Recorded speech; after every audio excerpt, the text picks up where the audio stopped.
आपको धन्यवाद करता हूं। आज आप पढ़े होंगे कि जो जम्मू कश्मीर में फारूक अब्दुल्ला साहब के ऊपर हमला किया गया है और तो हमला किया गया है और उनकी सुरक्षा खतरे में है। और ये आज ऐसा माहौल वहां पर क्यों हुआ? क्योंकि उनकी सुरक्षा खतरे में इसलिए है कि उस जम्मू कश्मीर को स्टेट का स्टेटस था वहां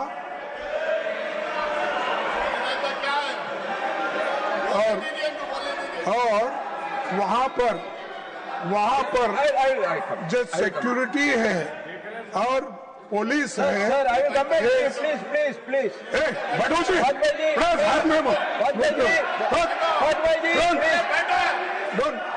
सर, वहाँ की सिक्योरिटी पूरी सेंट्रल गवर्नमेंट देखती है और यहाँ के होम मिनिस्टर के कंट्रोल में सिक्योरिटी रहने की वजह से आज ये हालत वहाँ पर हो रही है। लॉ एंड ऑर्डर खत्म हो रहा है और इम्पोर्टेंट लीडर्स को मारे जाने की मंसूख कर रहे हैं।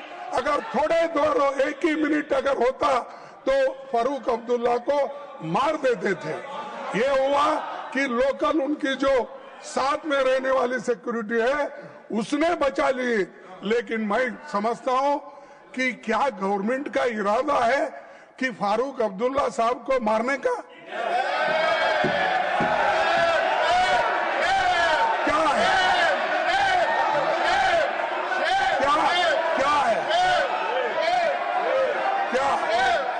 मारने का मैं ये पूछ रहा हूँ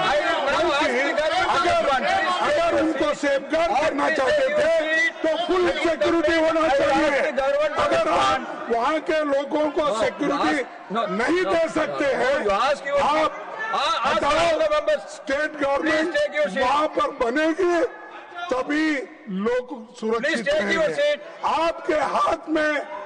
आपके हाथ में कश्मीर के लोग सुरक्षित नहीं है क्योंकि आप सब लोग मिलके एक मंसूबा कर रहे हैं। जो लोग सेक्युलरिज्म पे, सोशलिज्म पे और देश को एक रखने के लिए कुर्बान कर रहे हैं, वहां के लोग उनको खत्म कर रहे हैं। इसीलिए इसकी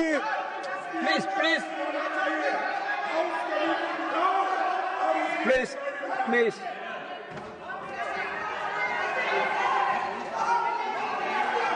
सभापति जी, No, you please take your seat. I asked him to respond. You please take your seat. I'm not going to allow every member to speak. Already, leader of the opposition has spoken it. You please take your seat. सभापति जी, कल जो रात घटना घटी है, जम्मू कश्मीर के वरिष्ठ नेता और देश के भी वरिष्ठ नेता श्रीमान फारूक अब्दुल्ला जी जो कई बार मुख्यमंत्री रहे, उन पर जानलेवा हमला हुआ। ये बहुत ही चिंता का विषय है और ये बहुत ही गंभीर मामला है।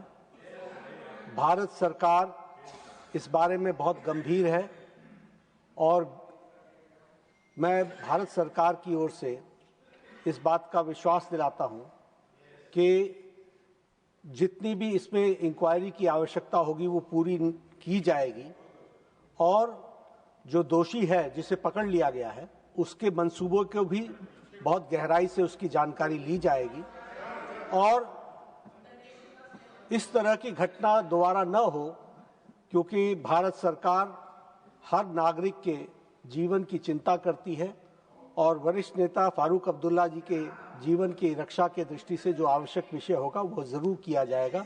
ये मैं सरकार की तरफ से विश्वास दिलाता हूं। लेकिन हर बात को राजनीतिक चश्मे से देखना और उसको और उसको पॉलिटिकल एंगल देना यह उचित नहीं है।